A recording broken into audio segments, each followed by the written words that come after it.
From Korea to Germany.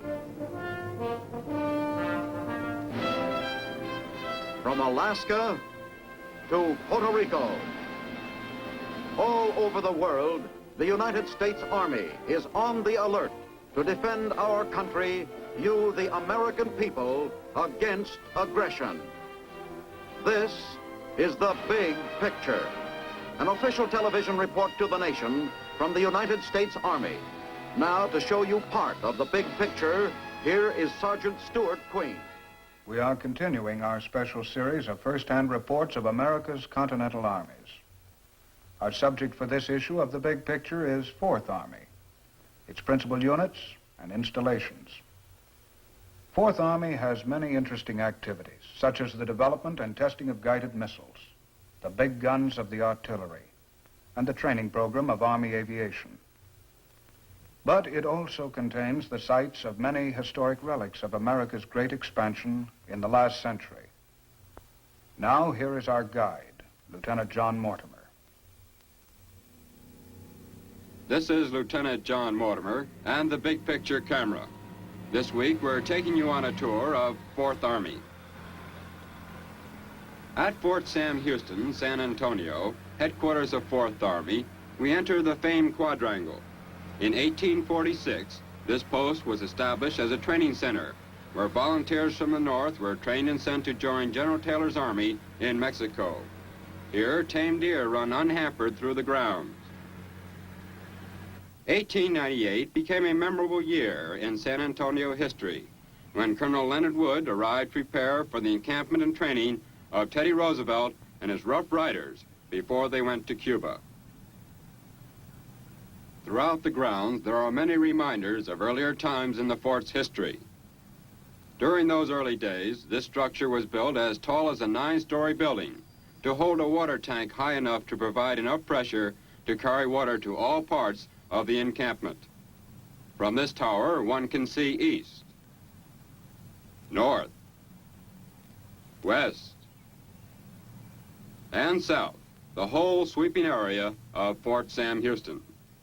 But perhaps the most colorful page of Texas history can be found at the first military center at San Antonio, the Alamo. The most historic battle in Texas was waged within these walls. In 1836, 184 Texans fought to the last man against the attack led by Mexico's General Santa Anna. The fighting raged around the church and convent, surrounded by this wall 8 feet high and 2 1/2 feet wide.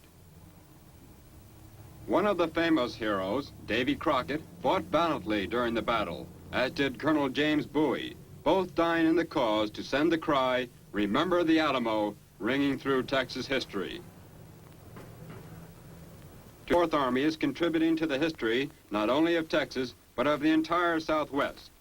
And here is Fourth Army's Commanding General, Lieutenant General I.D. White. Good morning, General White. Good morning. Well, I see you have the camera set up for the Big Pictures tour of the Fourth Army area. Yes, sir, we're getting ready for a trip around your Army area. As Commanding General of Fourth Army, sir, would you tell us about the mission of Fourth Army? I'll be glad to. The mission of the Fourth Army is to administer and to supply and to train all of the Army units in our 5-state Army area. And what are those 5 states, sir? The states of Texas, Arkansas, Louisiana, New Mexico, and Oklahoma. I see. Now, our first stop, sir, will be Fort Hood, Texas. What might be of interest to our big picture audience there? Well, Fort Hood is the home of the famous 1st Armored Division, one of our really great divisions of World War II. And they have just had assigned to them a new armored personnel carrier, which I think your audience would find of great interest. Well, that sounds very interesting. Our next stop, sir, is Fort Sill, Oklahoma. Fort Sill is the home of the Artillery Center. Some people call it the Artillery Center of the world. There, perhaps the atomic cannon would be of considerable interest to you. And also, perhaps your audience would like to take a look at the Army's Light Aviation School. Our next stop is Western Texas and Fort Bliss. Fort Bliss has the Army's Anti-Aircraft and Guided Missile Center.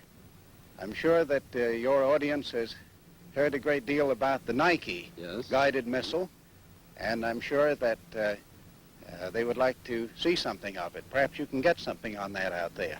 And then we're going on to White Sands, the proving ground. Well, I guess there, perhaps the most interesting thing would be the scientists who work on the guided missiles. That all sounds very interesting, General. Now we'll load our big picture camera and be off on our trip through 4th Army. Fine. Well, good luck to you. Thank you very much, sir. After talking with General White, the big picture camera goes to another part of Fort Sam Houston to take in the Brooke Army Medical Center. Here at Brooke Army Hospital, the unforgettable words of Abraham Lincoln, "To care for him who shall have borne the battle," are engraved not only in stone, but in the hearts of those who have made the care of the wounded their life's work. Their dedication has made healing an exact science and helped lower the combat mortality rate. Dedicated to the same end is the center's Surgical Research Unit. Here, technicians work unceasingly to save the lives and speed the recovery of the wounded and injured. To aid them in their task, they have available the most advanced equipment science can provide.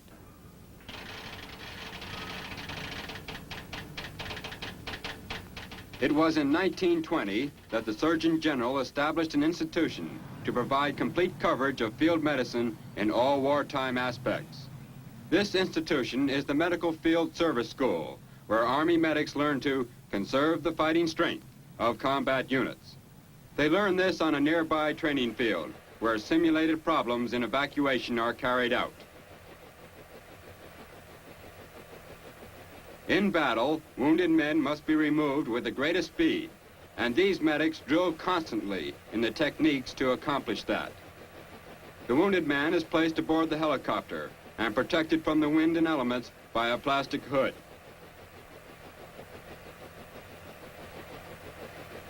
The helicopter is the newest bit of equipment used in medical evacuation.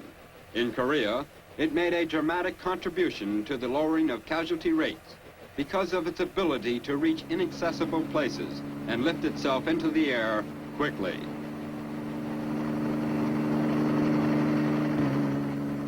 The helicopter speedily carries the wounded to the nearest hospital unit, where they will be treated with skill and started back on the road to recovery.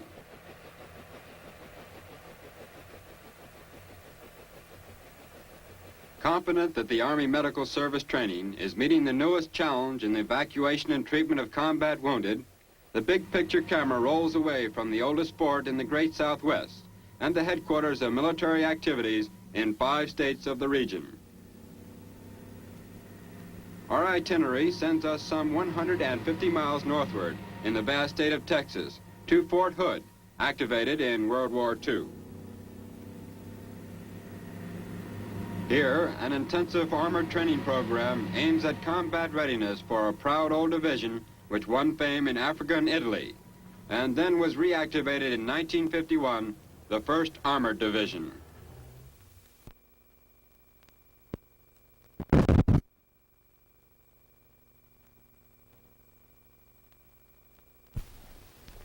A tank infantry problem is being run here. Sergeant, you're an instructor here, aren't you? Yes, I am. Well, you'd be just the man to tell us about this armored personnel carrier.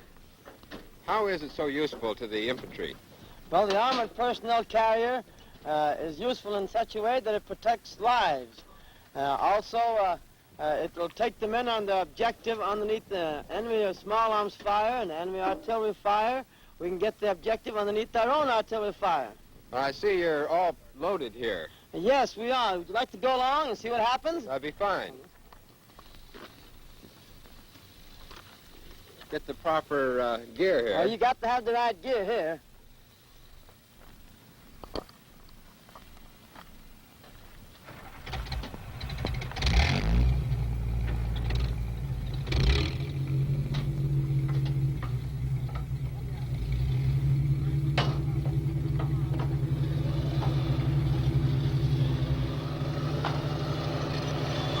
And now we're off, not knowing exactly what lies ahead. The other personnel carriers move out with us. The tanks pull in line.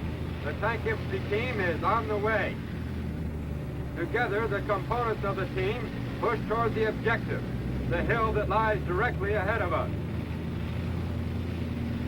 From inside the personnel carrier, we hear a barrage of shell fire laid on the objective.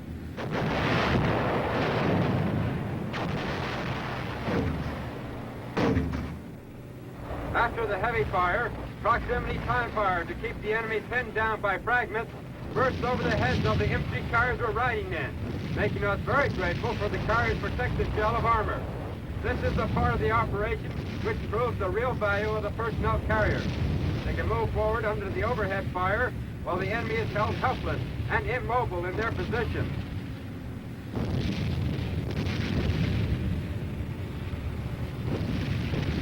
A tank infantry operation is a coordinated movement in which each vehicle, each man, has a specific function.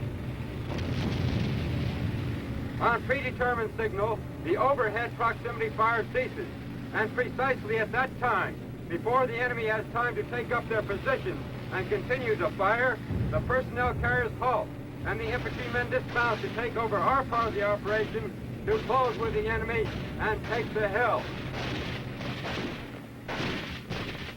Leaving these trainees, or being taught the importance of teamwork between infantry, armor, and artillery, the big picture camera wends its way northward once more. Our next stop will be the Army's Artillery Center to see the greatest school of its type in the world at Fort Sill, Oklahoma, where the techniques of artillery support are taught. Proud of their heritage, the big gun people have named the two largest buildings at Fort Sill after artillerymen who died in World War II. McNair Hall commemorates Lieutenant General Leslie J. McNair, killed while observing the American attack at St. Lo, France. Serby Hall honors Brigadier General Edmund W. Serby, artillery officer of 3rd Army's 80th Infantry Division, who died fighting off a German tank attack with an M1 rifle.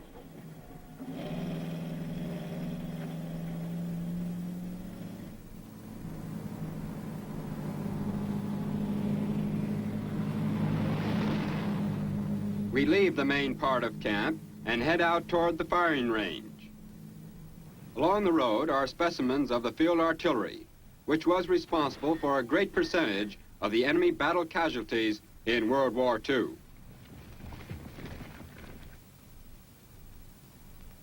We pass artillery trainees practicing the tracking of targets by means of radar.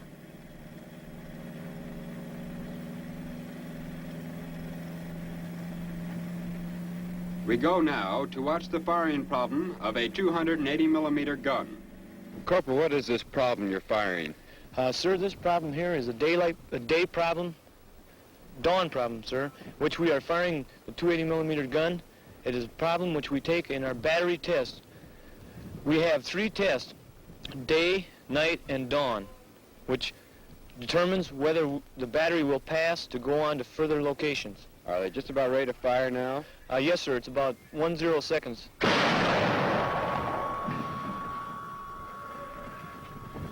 a pretty smooth operation. Yes, sir. And that weapon is very smooth. It has 2 recoils to it. Well, now, what would you say, standing back here, how that looked to you? Is that a good fire? Yes, sir. That was a very good fire, considering the terrain and different locations of the weapon and different things about the weapon. That was a very good shoot. But there will have to be some tabulations made before you know whether you're on your way or not to a new location. Yes, sir. We have umpires in the area which are scoring us on every movement we make. We cannot go out into the open. We have to stay underneath trees and such things as that. They check everything we do. Thank you very much, Corporal. It's nice to talk to you. Yes, sir. Another part of Fort Sill is gaining attention these days. The big picture camera visits the Army Aviation School, where the sky is dotted with training planes and the increasingly popular helicopters.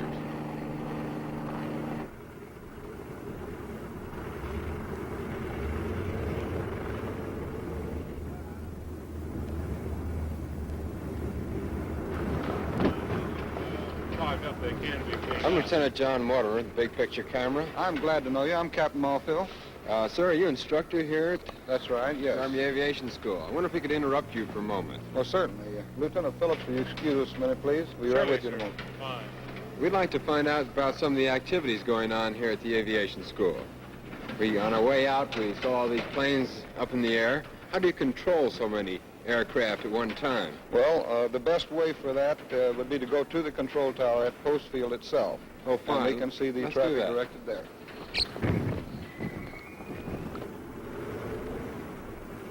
Landing, over.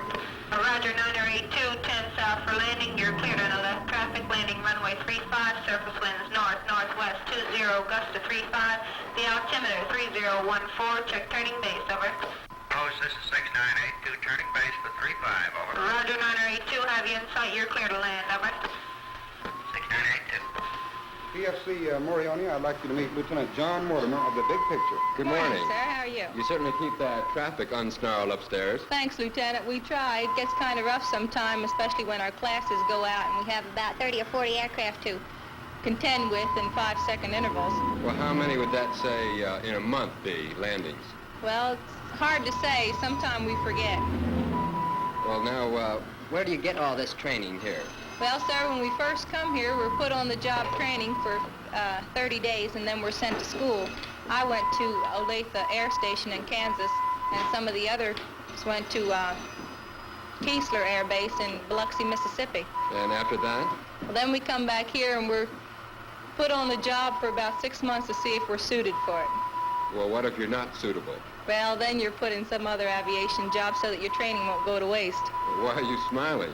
Well, sir, I was just thinking, and time went by so fast I didn't realize that I'd been here over 9 months. I guess I'm in. You're in. That's fine. Do you like this being a traffic cop? Yes, sir, I certainly do. Well, thank you very much. And Thank good luck you, to sir. you. Thank you very much. Army 6982, this is Post Tower, over. Come on over on this side of the tower, Lieutenant, and we'll see some of the students trying out their wings. Now, these planes are practicing short field landings and takeoffs. That's the takeoff barrier right there. That's right. Now, this plane taxiing into position. Will hold his brakes, run up his throttle, and he'll release his brakes, keeping his tail low.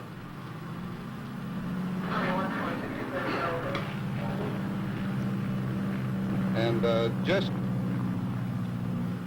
before the aircraft gets to the barrier, he'll leave the ground at almost stalling speed to clear the barrier. You made that one.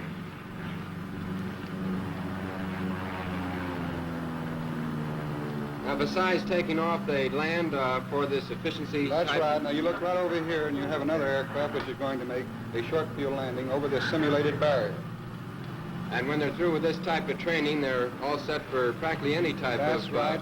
field. The simulated barriers here will make this pilot efficient enough to go into short fields over trees, houses, or other actual obstacles.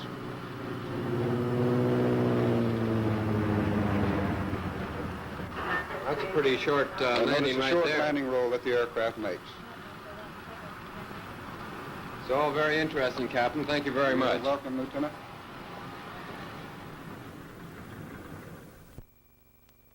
As part of their curriculum at this school, pilots also receive instruction in tactical and instrument flying on all kinds of Army aircraft.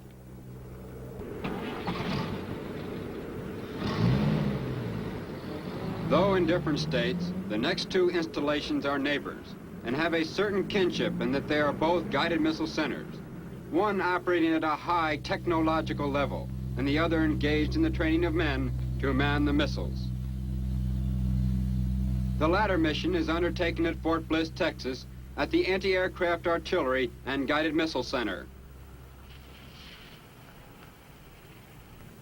Following 8 weeks of basic training at the Replacement Training Center, the recruits come here for specialized instruction.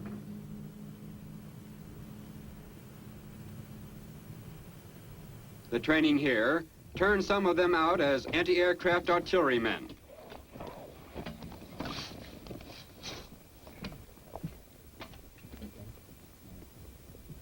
Some become radar or director operators.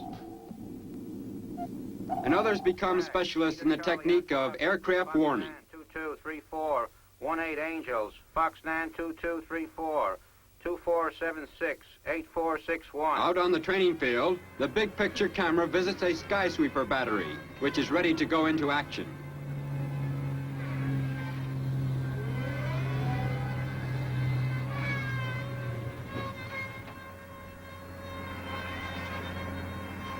We latch on to an instructor, Sergeant Glenn Kritzer, to get some data on the skysweeper's principles of operation. Sergeant, what would you say about the skysweeper, not in physical detail, but as to its effect? Sir, I'd say it's a very wonderful weapon, and being that it is very highly mobile and it could be put into almost any position, could be set up very rapidly and ready to fire. It's got a very active radar on it, which can be locked onto a target very promptly. Using the target selector and your computer periscope is a very wonderful weapon. Well, I'll take your word for it. Sir, you don't have to take my word for it. The skysweeper talks for itself. See that spot up in the air up there? Yes? Well, you just watch that spot.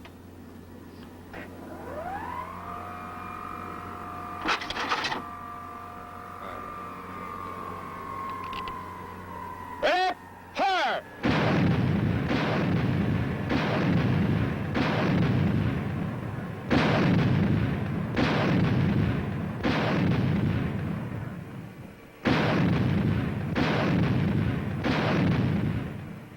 Another important mission of the center at Fort Bliss is the training of cattlemen and replacements for guided missile units. This is done by the 1st Guided Missile Brigade, composed of the 1st and 2nd Guided Missile Groups.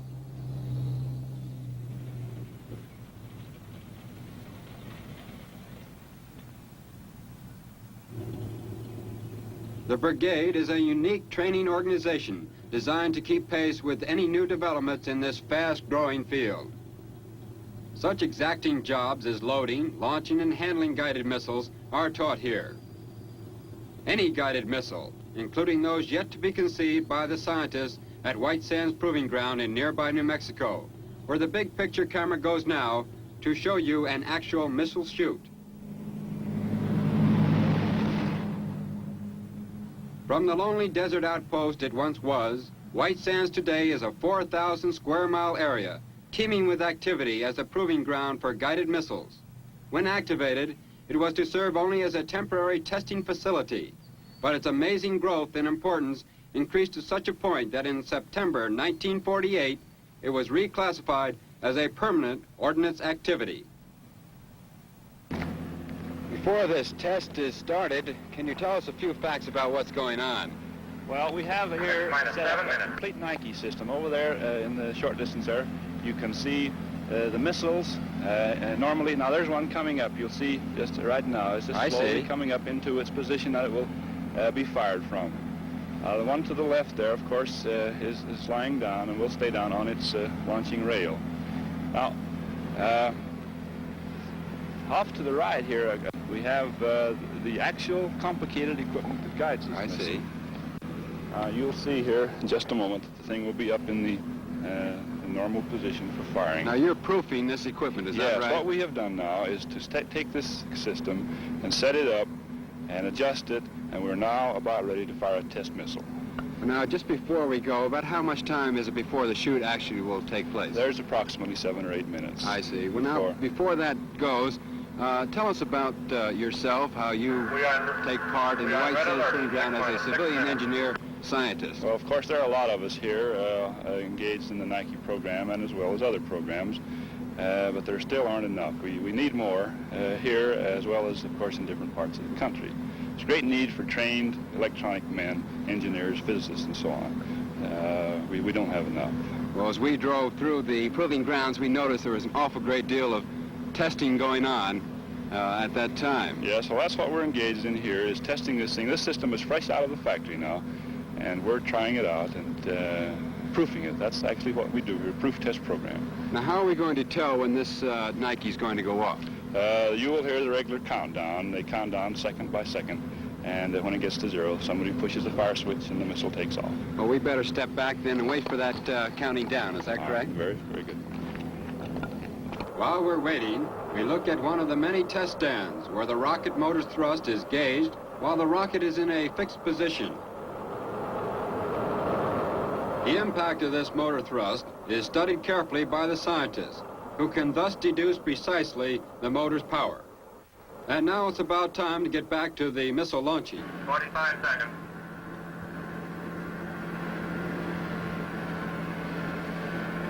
We're about ready to fire the missile now. In the background, you can hear the countdown. 35 seconds. 35 seconds before takeoff.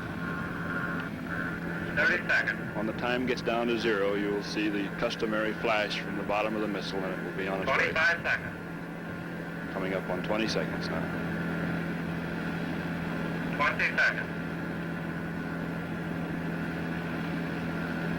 14, 13, 12, 11, 10, 9, 8. There's 8 seconds to go. 6, 5, 4, 3, 2, 1, fire.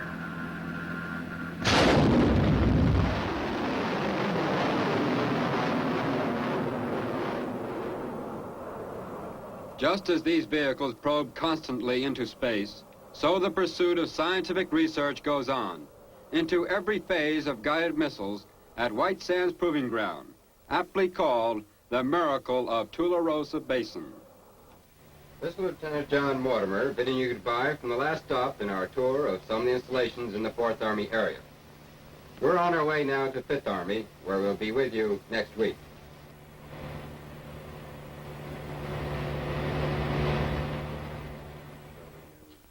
And that's the story of 4th Army, another in the big picture special series of on-the-spot reports of our continental armies.